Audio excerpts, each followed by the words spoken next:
सबको पता है कि हमारा एग्रीकल्चर पूर्ण तरीके से प्रोटेक्टेड है, उसमें कि बहुत सारे जो हमारे वेजिटेबल्स है, चाहे कैंड हो, प्रिजर्व्ड हो, वो अलाउड नहीं है, डेयरी अलाउड नहीं है, पोल्ट्री अलाउड नहीं है। उल्टा हमारे लिए फिशरीज का मार्केट खुल गया है, परंतु मैं उसमें नहीं जाना चाहता हूं। अभी मेरे बारे में कहा गया कि मैंने झूठ बोला है, मैं कोट कर रहा हूं Indira Gandhi, India is willing to share her nuclear technology with Pakistan like the same way it is willing to do it with other countries. दूसरे कंट्रीज का और पाकिस्तान का सेम रिश्ता है हमारे साथ, यही नहीं। और क्योंकि हमारे साथ आज पंकज जी है, प्लीज प्लीज प्लीज रूबिका, मेरा 20 सेकंड बाकी है। Rubika request you, Rubika please protect मी।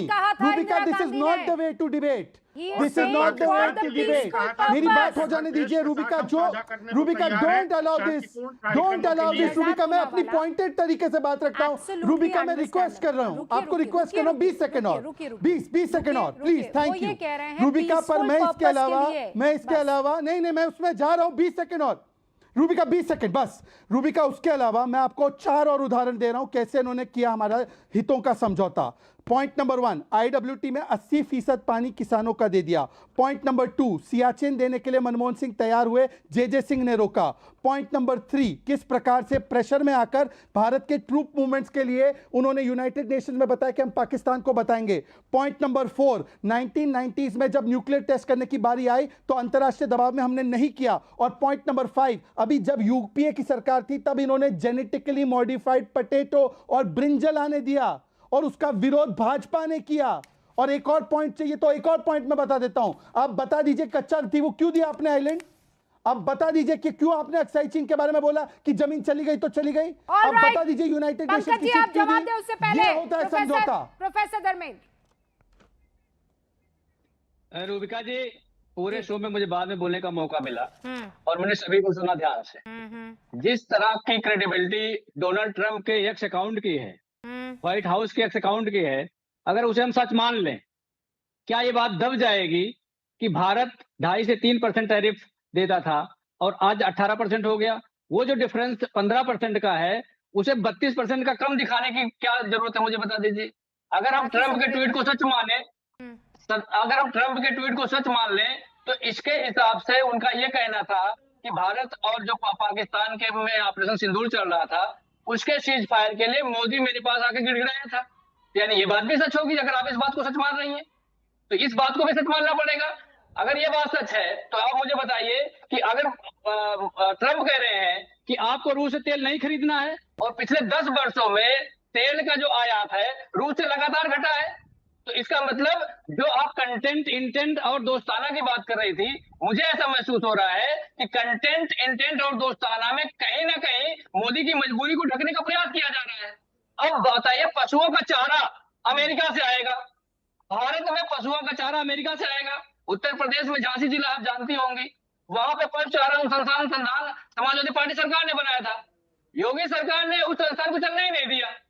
तो ये पशु चारा अमेरिका से मंगाने के लिए किसके चारे का इंतजाम कर रहे हैं? ये तो देश का सवाल है, किसानों का सवाल है। दूसरी बात मैं कहना चाह रहा हूँ, हमने कन्नौज में काऊ मिल्क प्लांट लगाया, हमें किसानों का दर्द पता था, उनकी आय कैसे बढ़ानी है पता था, तो हमने उसके लिए काम किया।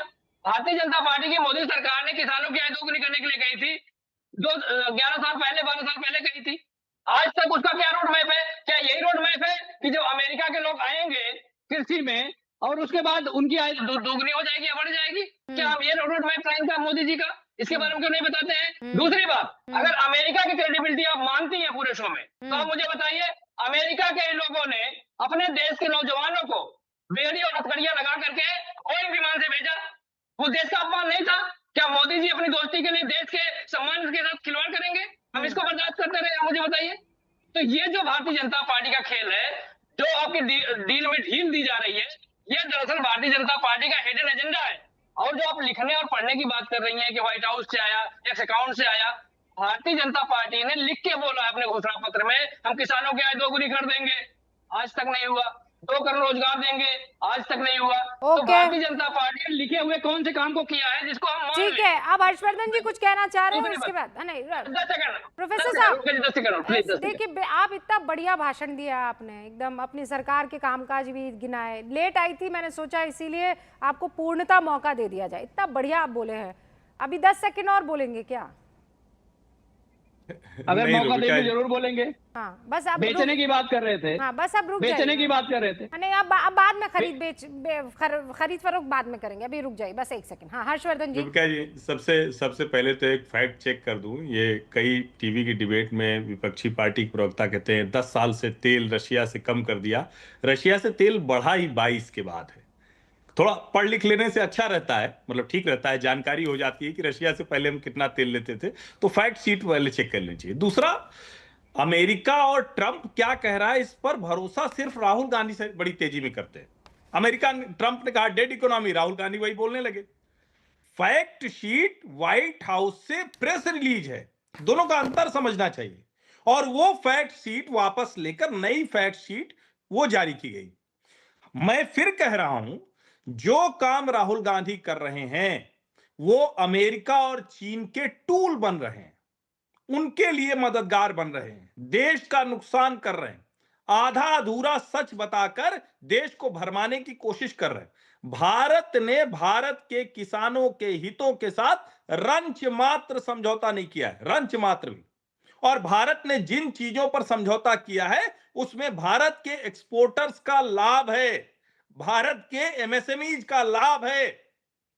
अमेरिका के साथ ये समझौता हमें उस पूरे बाजार में एक्सेस देता है, हमारे किसानों और पशुपालकों को एक्सेस देता है। ये सामान्य समझ है जिसको विकसित करने की जरूरत है अगर आप भारत का भला चाहते हैं, वरना झूठ बोलते रहिए। राहुल गांधी और उनके समर्थक झूठ बोलने में महारत हासिल करते हैं, सिर्फ झूठ बोलते हैं। राहुल गांधी सदन में और उनके समर्थक टीवी की डिबेट में।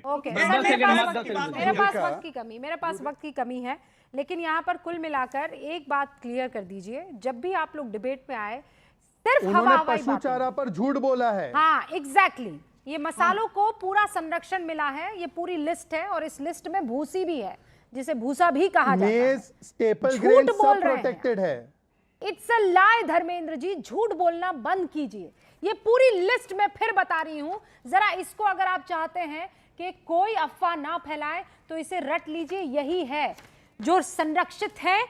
काली मिर्च नहीं आएगी, लौंग नहीं, सूखी हरी मिर्च नहीं, दालचीनी, छाल, फूल आदि नहीं, धनिया, जीरा, हींग, अदरक, हल्दी, अजवाइन, मेथी, चक्रमर्द, कैसिया, सरसों, राई, भूसी और अन्य पाउडर मसालों को मिला है पूरा संरक्षण। अरे यूएस मसाले थोड़ी बनाता है, ठीक है।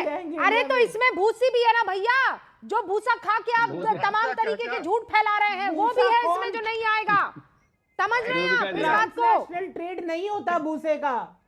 वो अरे धर्मेंद्र जी, आपके मित्र ने अभी इस बात को बताया, अब मैं कह रही हूँ तो मुझे, अरे तो अपने मित्र को रोकिए ना आप लोग, मुझे काहे बोल रहे हैं? इसकी बात करिए ना। तो कहिए प्रोफेसर साहब झूठ बोल रहे थे। आपके झूठ को अगर मैं यहाँ एक्सपोज करती हूँ तो आप कहते हैं ये नहीं होता वो नहीं होता। बहुत बहुत शुक्रिया sir, thank you so much.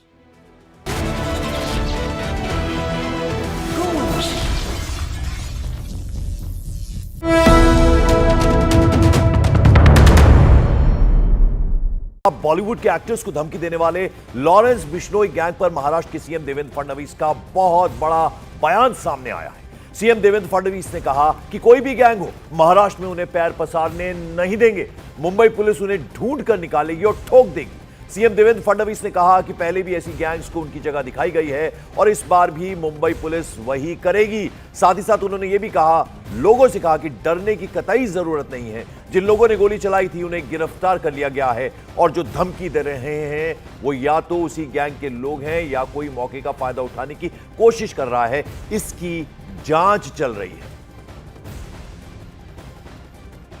पहली बात तो यह है कि जिन लोगों ने किया उनको अरेस्ट किया है और ये संदेशा भेजने वाले सही है। क्या बिश्नोई गैंग को देवा बाबू का डर खत्म हो गया? सर फरार है सर, क्या मुंबई पुलिस देखिए पहली बात तो यह है कि जिन लोगों ने किया उनको अरेस्ट किया है और ये संदेशा भेजने वाले सही है कि गलत है या बहती गंगा में कोई हाथ धो रहा है, इसको भी ढूंढने का काम चल रहा है। कोई भी गैंग हो मुंबई में हम उनको पैर पसारने नहीं देंगे।